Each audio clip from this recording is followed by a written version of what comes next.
Your team starts here, on the second floor of Wilson Library. Here you are informed by a scientist that the dead have come back to life, and you need to make your way across the sky bridge. As you reach the edge of the sky bridge, you have your first zombie encounter. A man is attacked by 2 zombies that you need to take out. You then need to chop his arm off to prevent him from becoming infected. Once you have done so, he will lead you to a staircase and inform you that there are doctors upstairs in the quarantine zone. These doctors have been infected, but they are not zombies yet, but they will be soon. And you are posed with the moral dilemma. Can I take a human life now, before they're attacking me, or do I wait until they turn into zombies and become more aggressive and dangerous? You're led through the quarantine zone, where you encounter zombies, scientists, and hysterical refugees begging you for the cure. You have to make your choice. Do you take the refugees out now, or do you wait until they become zombies? You have to make your way to the planetarium, where 2 androids await to inform you about what has happened, and how this infection began, and what it's going to do to the planet.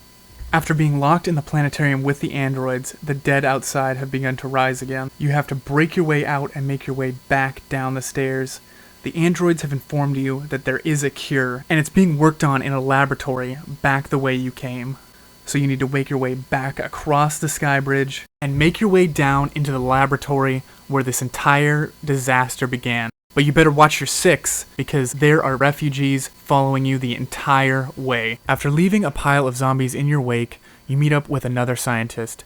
They inform you that a cure is being worked on in the laboratory, and you need to go and get it. As you enter the laboratory, you are confronted by a horror show of scientists, zombies, insane ramblings scrawled across whiteboards, strobe lights, and an all-around horrific scene. Your team has to make your way through and find the cure. Once your team has made it to the center of the lab, there is a table with a molecule on it. This molecule is the cure. One person from your team needs to construct the molecule while following instructions from a textbook. But behind you, there are slow-moving zombies, and behind those zombies are 2 lumbering brutes, invincible to small arms fire. As they get close to zombies that have already been taken down, they touch them and bring them back to life. You better act quickly, because there is no way you're going to be able to hold off this horde for long. After constructing the cure, you're pushed out of the laboratory and into a dark hallway.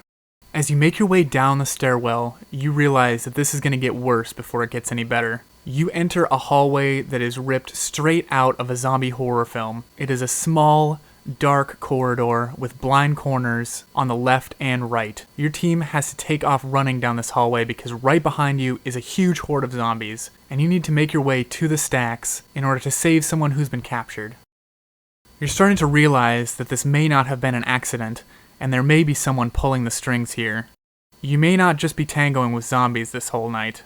You're informed that there is somebody captured, and you have to make your way through the stacks in order to save them. If you thought the hallway was going to make you claustrophobic, wait until you get into the stacks. You have to make your way through a labyrinth of bookshelves no wider than a shoulder's width, all the while cultivating a healthy fear of what may be behind you as well as in front of you. As you travel to the very back corner of the stacks, you meet up with the captive. You set them free, and they inform you that the princess is in another castle, and you need to make your way back out of here. Now, before this point, the only thing really endangering you was your own fear. But as you make your exit, your captive is quickly taken down, and you need to get back out through the labyrinth of the stacks as quickly as possible. Once you reach the exit, a wounded survivor points you up a staircase that you passed on your way to the stacks, and you were directed upwards to the 4th floor.